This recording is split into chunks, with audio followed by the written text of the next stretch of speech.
حامدا ومصليا أما بعد. قال النبي صلى الله عليه وسلم: من تعلق تميمة فلا أتم الله له ومن تعلق وداعة فلا ودع الله له.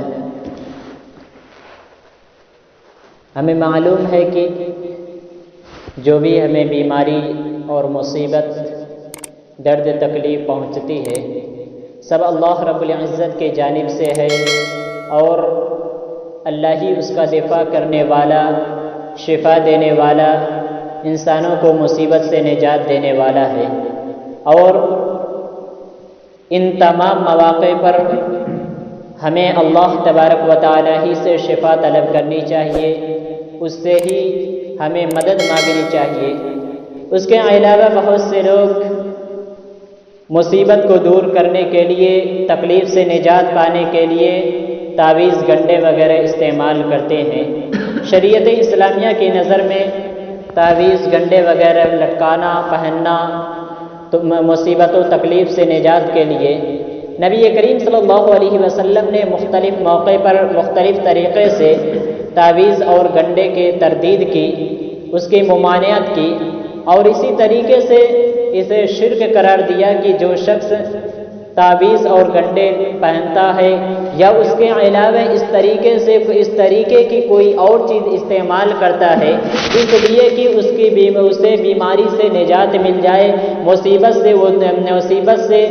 وہ نکل جائے، یا دکھ اور تکلیف سے وہ نجات پا جائے، تو نبی کریم صلی اللہ علیہ وسلم کہتے ہیں کہ ایسا کرنے والا شرک کر رہا ہے. من تعلق تمیمۃ فقد اشرک، جس نے تعویذ لٹکائی اس نے شرک کیا. تو تعویذ لٹکانے کو نبی کریم صلی اللہ علیہ وسلم نے شرک سے تعبیر کیا. اسی طریقے سے حضرت عقبہ بن عامر رضی اللہ عنہ سے مروی ہے کہ رسول اللہ صلی اللہ علیہ وسلم نے فرمایا: من تعلق تمیمۃ فلا اتم اللہ، کہ جو شخص تعویذ لٹکاتا ہے، عربی زبان میں تعویذ کو تمیمہ کہتے ہیں، اور تمیمہ کا اطلاق ہر اس چیز پر ہوتا ہے، اس ٹکڑے کو کہا جاتا ہے جو کاغذ یا چمڑے کا ہوتا ہے اور اس پر کوئی چیز لکھی گئی ہو، اور اسے مصیبت کے لیے، مصیبت سے نجات پانے کے لیے، یا کسی بیماری کی وجہ سے، یا دکھ تکلیف کی وجہ سے، یا پھر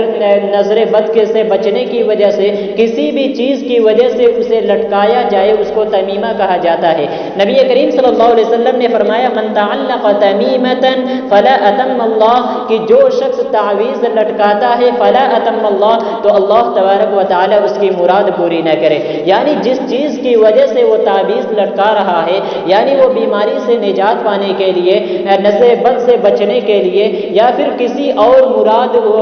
رکھ کر کسی اور چیز کی وجہ سے، جس چیز کی وجہ سے وہ تعویذ لٹکا رہا ہے، نبی کریم صلی اللہ علیہ وسلم نے فرمایا: فلا اتم اللہ، تو اللہ تبارک و تعالی اس کی مراد پوری نہ کرے. ومن تعلق وداعۃ فلا ودع اللہ، کہ اور جو شخص سیپ باندھتا ہے کسی مصیبت سے یا کسی درد سے آرام کے لیے، فلا ودع اللہ، تو اللہ تبارک و تعالی اسے آرام نہ دے. تو ان دونوں حدیث کے اندر نبی کریم صلی اللہ علیہ وسلم نے شرک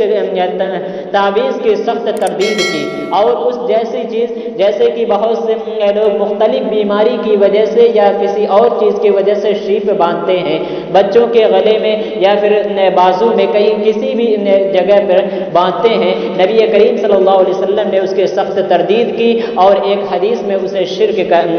کہا. اسی طریقے سے اس کے علاوہ بھی بہت سے روایات کے اندر نبی کریم صلی اللہ علیہ وسلم نے اس کی تردید کی. اور اللہ تبارک و تعالی قرآن کریم کے اندر ارشاد فرماتا ہے: وما يؤمن اکثرهم باللہ الا وهم مشرکون، کہ بہت سے ایسے لوگ ہیں جو ایمان تو لے آئے ہیں، الا وهم مشرکون، لیکن وہ لوگ مشرک ہیں، وہ شرک میں مبتلا ہے. یعنی ایمان لانے کے باوجود وہ مشرک ہیں،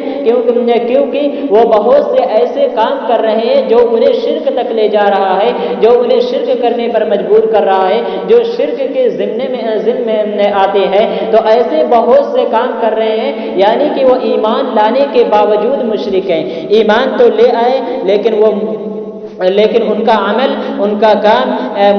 مشرکوں والا ہے۔ تو جو شخص اس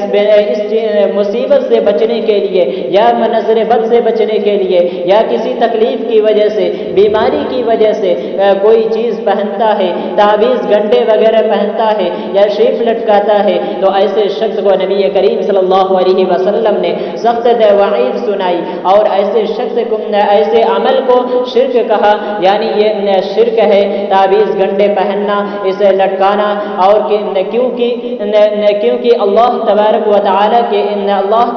تعالی ہی بیماری دیتا ہے، وہی شفا دیتا ہے، وہی درد دیتا ہے، وہی اس سے نجات بھی دیتا ہے۔ تو جب اللہ تبارک و تعالی اسے دینے والا ہے اور پھر شفا دینے والا بھی اللہ تبارک و تعالی ہے، تو تعویذ اور گنڈے لٹکانے کا مطلب یہ ہے کہ ہم نے اس پر بھروسہ کیا، اللہ تبارک و تعالی کو چھوڑ کر، اللہ تبارک و تعالی سے ہٹ کر ہم نے تعویذ گنڈے پر بھروسہ کیا۔ اسی طریقے سے نبی کریم صلی اللہ علیہ وسلم نے دوسری روایت کے اندر فرمایا کہ جو شخص جیسی کوئی چیز کو لٹکاتا ہے تو اسے اسی کے حوالے کر دیا جاتا ہے، یعنی اسی کے حوالے کر دیا جاتا ہے۔ اور اسی طریقے سے دوسری حدیث میں نبی کریم صلی اللہ علیہ وسلم نے فرمایا کہ جو شخص اس چیز کو باندھتا ہے، تعویذ یا گنڈے کو لٹکاتا ہے، تو اس سے کوئی بھی فائدہ نہیں ہوتا، بلکہ یہ اسے اور کمزور بنا دیتا ہے، اس کی کمزوری کا سبب بنتا ہے۔ اور اسی طریقے سے تو اس تمام روایات کے اندر نبی کریم صلی اللہ علیہ وسلم نے تعویذ اور گنڈے کی تردید کی، اس کی ممانعت کی اور اسے شرک کہا۔ تو یہ شرک ہے، اسے ہمیں بچنا چاہیے کہ اور ہمیں صرف اور صرف اللہ تبارک و تعالی پر توکل کرتے ہوئے، اللہ پر بھروسہ کرتے ہوئے اسی سے ہمیں نجات حاصل کرنے، اسی سے نجات کے دعا کرنی چاہیے، اللہ تبارک و تعالی ہی کو پکارنی چاہیے۔ اور اللہ تبارک و تعالی، اور اسی طریقے سے نبی کریم صلی اللہ علیہ وسلم نے جو ہمیں دعائیں ماثورہ سکھلائی ہے، نبی کریم صلی اللہ علیہ وسلم نے بہت سے موقع کے لیے، تکلیف درد محسوس ہونے کے لیے، نظر بد سے بچنے کے لیے، اور اسی طریقے سے اس کے علاوہ دوسرے چیزوں سے بچنے کے لیے نبی کریم صلی اللہ علیہ وسلم نے جو ہمیں دعا سکھلائی ہے اور جو سنت ہے، ہمیں چاہیے کہ اس پر عمل کریں، اور اس پر عمل کرتے ہوئے جو چیز سنت کے خلاف ہے اسے ہم بچیں، اور تاکہ ہم شرک سے بچ سکیں۔ اور نبی کریم صلی اللہ علیہ وسلم نے اسے شرک کہا، یعنی اگر کوئی شخص ایسا کرتا ہے تو وہ گویا کہ شرک میں مبتلا ہے۔ اور اللہ تبارک و تعالی نے قرآن کریم کے اندر بھی یہ فرما دیا کہ بہت سے لوگ ایمان لانے کے باوجود مشرک ہیں، یعنی ایسے امور انجام دے رہے ہیں، ایسے عمل کر رہے ہیں، وہ اللہ پر ایمان تو رکھتے ہیں، اللہ پر ایمان رکھتے ہیں، وہ مسلمان ہوا ہیں، لیکن وہ ان